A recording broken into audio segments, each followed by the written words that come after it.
하루 동안 쏟아지는 소식 중 중요한 내용만 선별해 방송하는 나라의 TV, 어려운 환경에 처한 나라의 TV 운영을 위해 구독료 후원자가 되어주시길 부탁드리며 방송 시작하겠습니다.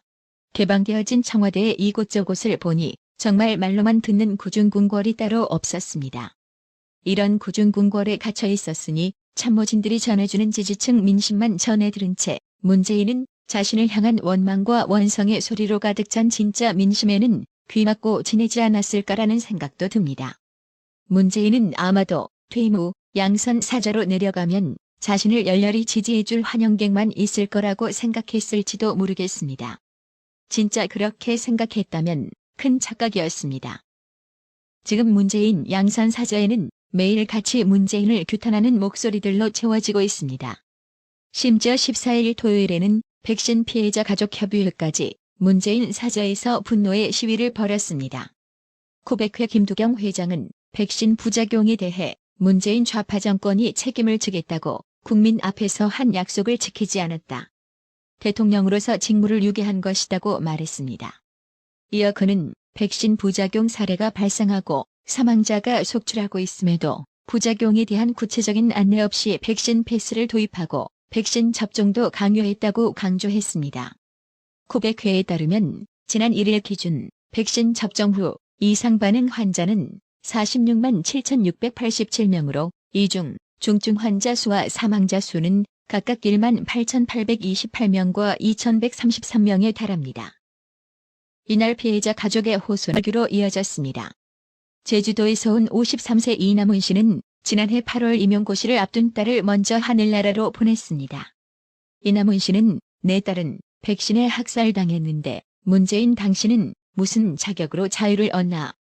자유로울 자격 없다고 울분을 토했습니다. 조용히 살기에는 글났다는 걸 이제 문재인은 잘 알 겁니다. 이게 바로 민심이죠. 그동안 오직 자신의 지지층 목소리에만 귀를 기울여온 문재인은 자신을 원망하고 원성하는 국민에겐 잊혀질 권리를 잃은 겁니다. 반면 구중궁궐 청와대를 탈피하고 용산의 대통령 집무실을 이전한 윤석열 대통령은 14일 배우자 김건희 여사와 함께 서울 강남 신세계 백화점을 찾아 대통령 취임 후 첫 주말을 보냈습니다.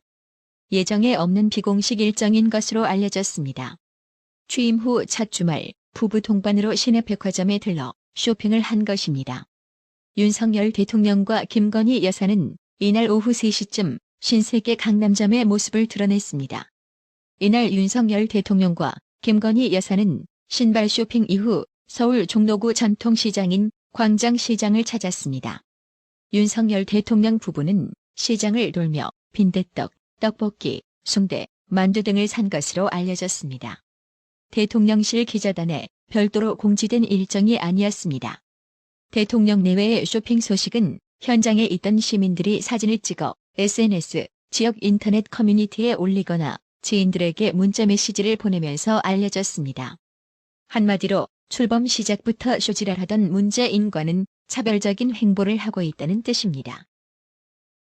2020년 10월 김정은이 노동당 창건 75주년 기념사에서 코로나 사태와 자연재해, 대북제재로 인한 인민 피로감이 치솟아서 지도자로서 면목이 없다는 이유로 연설 도중 눈물까지 흘렸었지요.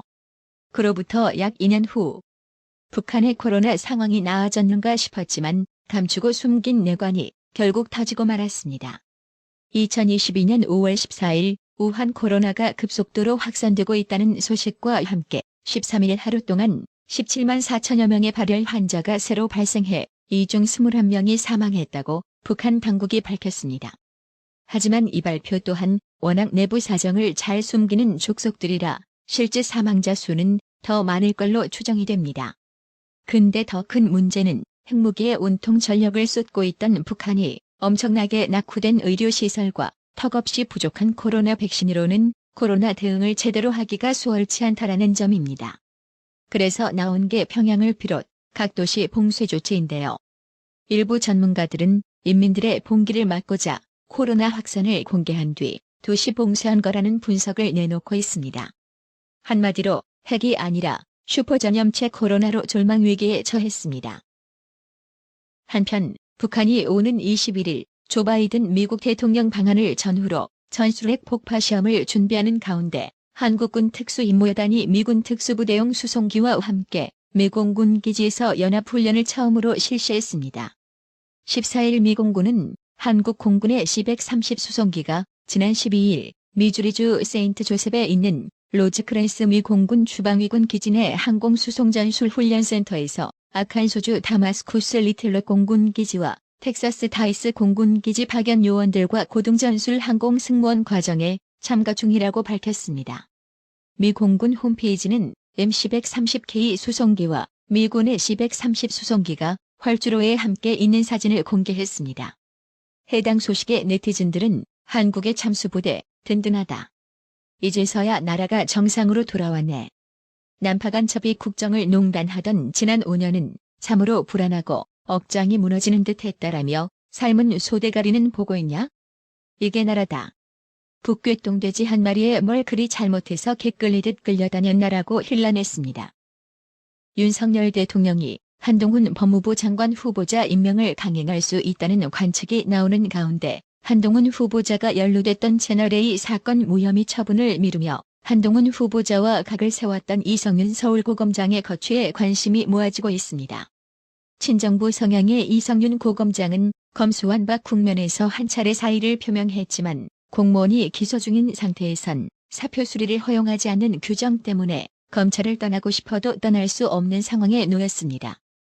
지난 13일 법조계에 따르면 국가공무원법 제78조에 사는 비위와 관련해 형사사건으로 기소된 때에는 공무원의 자발적 퇴직을 허용해선 안 된다고 규정하고 있습니다.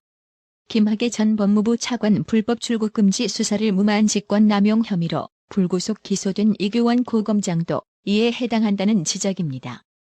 그러나 문재인이 경희대 법대 후배인 이성윤 고검장은 현직 서울중앙지검장으로는 첫 피고인 신분이 됐지만 사퇴하지 않았고 오히려 고검장으로 영전했습니다.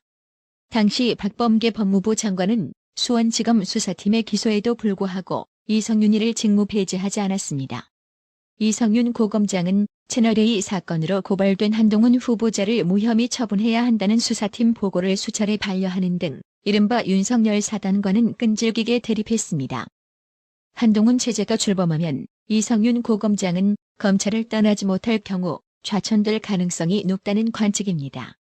만약 이성윤 고검장이 재차 사직 의사를 밝히면 법무부 산하감찰위원회가 이성윤 고검장이 비위에 해당하는지를 따질 것으로 전망됩니다.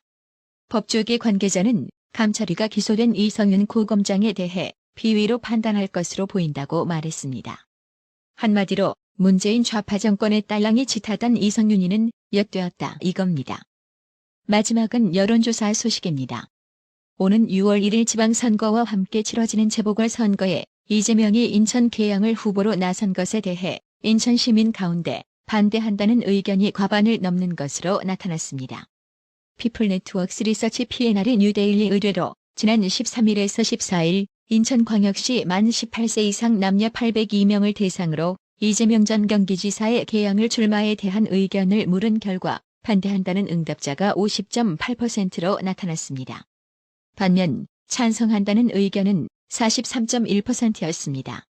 의견 격차는 오차 범위 밖인 7.7%포인트였습니다. 잘 모르겠다는 응답은 6.0%였습니다. 에너하임님, 어려운 형편의 나라의 TV 운영 유지를 위해 아낌없이 구독료 후원해주셔서 정말 감사합니다. 나라의 TV는 구독료 후원으로만 운영 유지되고 있으니 구독자님들의 따뜻한 정성이 필요합니다. 항상 뉴스 전달 방식에 노력하는 나라의 TV가 되겠습니다. 구독 그리고 알람 설정, 뉴스 영상 내용이 좋았다면 좋아요를 클릭해주세요.